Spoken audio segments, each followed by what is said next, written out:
About that, just email me and I'll send you a link to it. Okay, here's a crazy idea that actually works. You can have daily updates of horoscopes and even soap operas on your website. Now, I have a link in the show notes that a company that will feed these to your site automatically, and people come back and look at them every day. And there are many ways to have recurring information to get people to return.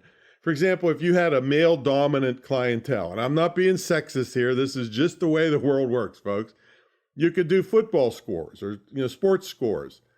And there's no problem with that, and it's not sexist at all. It's just good marketing. I mean, you're not going to market women's shoes to guys on the sports page.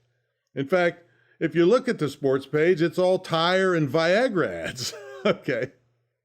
But anyway, and the same with women's stuff. You could have things of interest to women on, children, if it was parenting site, you could have things of interest to parents, have it just recurring so it comes back every day. Contests and sweepstakes. A contest, of course, requires that people compete in some fashion, and a sweepstakes is similar to like drawing the winner out of a hat. And contests and sweepstakes are great, but you have to be careful. You can easily violate contest laws. There are sites on the internet, if you want to know all the ins and outs, I'll have something in the show notes for you. Or you can just type in contest laws and a bunch of sites will come up that will tell you what cautions to take.